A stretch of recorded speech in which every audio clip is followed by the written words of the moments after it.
Praise the lord. ప్రభువైన యేసుక్రీస్తు నామములో ఈ కార్యక్రమాలు వీక్షిస్తున్న మీ అందరికీ ప్రేమపూర్వకమైన వందనాలు తెలియజేస్తున్నాం. పరిశుద్ధ దేవుని వాక్యము 112వ కీర్తన 2వ వచనం చదువుతున్నాం. వాని సంతతి వారి యొక్క భూమి మీద బలవంతుల గుదురు, యథార్థవంతుల యొక్క వంశము వారి యొక్క దీవించబడుదురు. ఈ వాక్యం వింటున్న ప్రతి ఒక్కరూ దేవుని వంశం అంటే యథార్థమైన వంశం, యథార్థమైన వంశము కలిగిన వారిని భూమి మీద బలవంతులవుతారు, వారు దీవెనలు పొందుతారని వాక్యం చెప్తున్నమాట.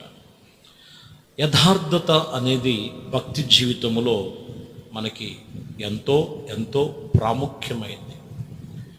యథార్థత వంశముగా ఉండటానికి దేవుడు పిలిచాడు. ఎందుకంటే లోకములో ఉన్నప్పుడు కొందరికి యథార్థత ఉండదు. అబద్ధములు, మోసములు, అక్రమములు ఎన్నో అక్కడ ఇమిడి ఉన్నాయి. యేసు ప్రభు అని తెలుసుకొని ప్రభునొద్దకు వచ్చిన తర్వాత ఏ స్థితిలోనికి రావాలంట? యథార్థమైనటువంటి వంశముగా. మనకు తెలుసు, బైబిల్లో యోబును మనం చూస్తే యోబును వాస్తవానికి పరీక్షించాడు దేవుడు. పరీక్షించినప్పుడు చూడండి, మీరు గమనిస్తే 10 మంది పిల్లలు చనిపోయినా, సంపద పోయినా, శరీరం అంతా మొత్తబడిన యథార్థతను విడిచిపెట్టాల. తిరిగి మరలా 2 దీవెనలు పొందుకున్నారు అని చూస్తాం. కారణం ఏంటంటే యథార్థమైన వంశముగా ఉండటానికే పిలిచాడు. నీ భక్తి జీవితంలో యథార్థతను ఎక్కడ విడిచిపెట్టొద్దని పరిశుద్ధ గ్రంథం చెప్తున్నమాట. ప్రసంగి గ్రంథములో 7వ అధ్యాయం 29వ వచనం, ఇది ఒకటి మాత్రము నేను కనుగొంటిని, ఏమనగా దేవుడు నరులను యథార్థవంతులుగానే పుట్టించను, కానీ వారు వివిధమైనటువంటి తంత్రములను కల్పించుకొని ఉన్నారు. చూసారా, దేవుడు మొదటిగా ఆయన పుట్టించింది, సృష్టించింది యథార్థంగానే సృష్టించాడు. కానీ పుట్టించాడు, యథార్థముగానే పుట్టించాడు. కానీ వివిధమైన తంత్రముల వలన, కలహముల వలన వారు కల్పించుకున్నారు. పాడైపోయి మనుషులను చూసి, మనుషుల యొక్క ఆలోచన చూసి, ఒకరిని చూసి ఒకళ్ళు యథార్థత అనేది మర్చిపోయి, యథార్థతను విడిచిపెట్టి లోకములో అనేకమైనటువంటి తంత్రాలలో పడిపోతున్నారు. ఇక్కడ ఏం చెప్తున్నారంటే, దేవుడు నరులను యథార్థవంతులుగానే పుట్టించాడు. మనల్ని ఈరోజు చెబుతున్న మాట, యథార్థవంతుల యొక్క వంశములో ఉండటానికే దేవుడు మనల్ని పిలిచాడు. యెహెజ్కేలు గ్రంథములో 28వ అధ్యాయం 16వ వచనంలో ఇక్కడ మనము గమనించాలి. అయితే నీకు కలిగిన విస్తారమైన వర్తకము చేత లోపల నీవు అన్యాయమును ఇదిగో పెంచుకొని పాపము చేయుచు వచ్చితివి గనుక దేవుడు పర్వతము మీద నుండి ఉండకుండా నేను నిన్ను అపవిత్ర పరిస్థితిని ఆశ్రయముగా ఉన్న కేడము ఇదిగో కల్పించుకున్నటువంటి రాళ్ల మధ్యలో నీవింకనూ చచ్చిన వారివై నీవు నాశనము చేసి తిని, నిన్ను నాశనము చేసి తినని వాక్యం చెప్తున్నమాట.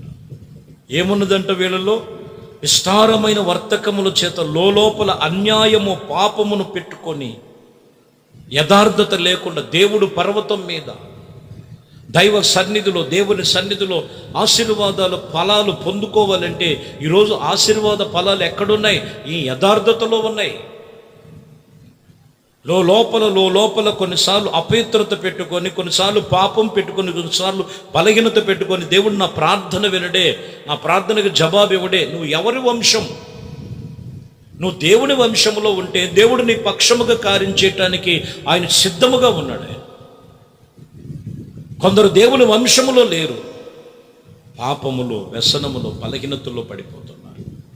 అందుకే అంటున్నారు, వారు చచ్చిన వారుగా, వారు నాశనము చేసి తిని అని చెప్తున్నాడు. అక్కడ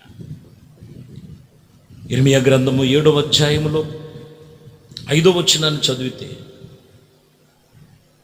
అలాగునక మీ మార్గములు మీ క్రియలు మీరు యథార్థముగా చక్కపరుచుకొని ప్రతివాడు తన పొరుగువాని ఎడల తప్పక న్యాయము జరిగించినట్లయితే ఖచ్చితమైన నిర్ణయము మనలో ఉండాలి.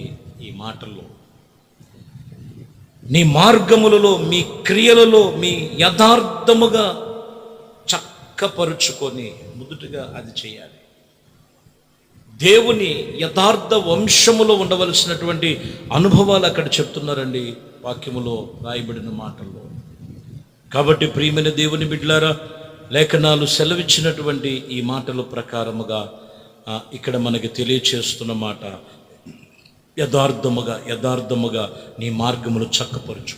వాక్యం వింటున్నారు, బైబిల్ మాటలు చదువుతున్నారు, ప్రార్థనకు వెళ్తున్నారు, ప్రభు సన్నిధిలో నడుస్తున్నారు, కానీ యథార్థముగా నీ మార్గములు చక్కపరుచుకొని చక్కగా నువ్వు ప్రవర్తిస్తున్నావా?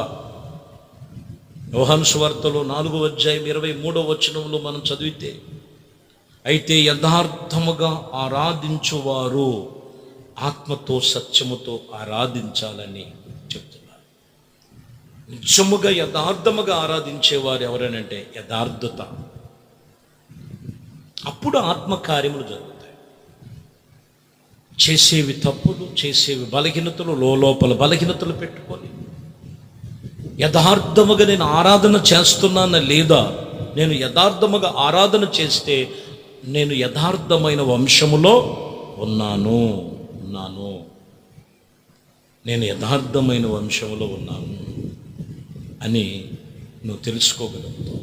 కాబట్టి ప్రియమైన దేవుని బిడ్డలారా, వాక్యం ఇక్కడ తెలియజేస్తున్న ఈ మాటల ప్రకారముగా ఈరోజు ప్రభు సన్నిధిలో దేవుడు నిన్ను పిలిచింది ఎలాగంట, యథార్థముగా ఆ వంశములో ఉండాలి. యథార్థత నీలో ఉన్నప్పుడు యథార్థతలుగానే నరులను పుట్టించాలి. ఇక్కడ కూడా నువ్వు ఆరాధన చేసే విషయంలో యథార్థత ఉందా? యథార్థంగా నువ్వు దేవుడి సన్నిధిలో ఉండు.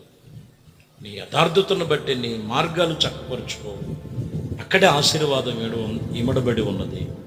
ఆశ్చర్యకార్యాలు చూస్తావు. దేవుడు కృప మీకు తోడై ఉండి దీవించి నడిపించుగాక. ఆమేన్. ప్రార్థన చేద్దాం. ప్రేమ స్వరూపి దయగలిగిన మా ప్రభువా, మీ శ్రేష్టమైన అతి పరిశుద్ధ నామమును బట్టి మీకు స్తోత్రాలు. ఈ ఉదయకాలమునైనా మీ వాక్యం విన్న మీ బిడ్డలను యథార్థమైన వంశములో ఉండాలని, యథార్థముగా చక్కపరుచుకోవాలని, యథార్థముగా నరులను సృష్టించాలని, యథార్థమైనటువంటి ఆరాధన ప్రతి ఒక్కరిలో మొదలవ్వాలని మీ సన్నిధి తోడుగా ఉంచి వాక్యము చేత మాట్లాడారు. విన్న వాక్యమును బట్టి నీరు కట్టి ఫలింపు చేసి వారికి కలిగిన ఆత్మ సంబంధమైన విషయాలలో పరిపూర్ణమైన జీవితము జీవించుటకు కృప చూపించి నడిపించమని నజరేయుడైన యేసుక్రీస్తు నామములో ప్రార్థించి వేడుకొనుచున్నాము తండ్రి. ఆమేన్. ప్రభు మిమ్మల్ని దీవించి ఆశీర్వదించునుగా.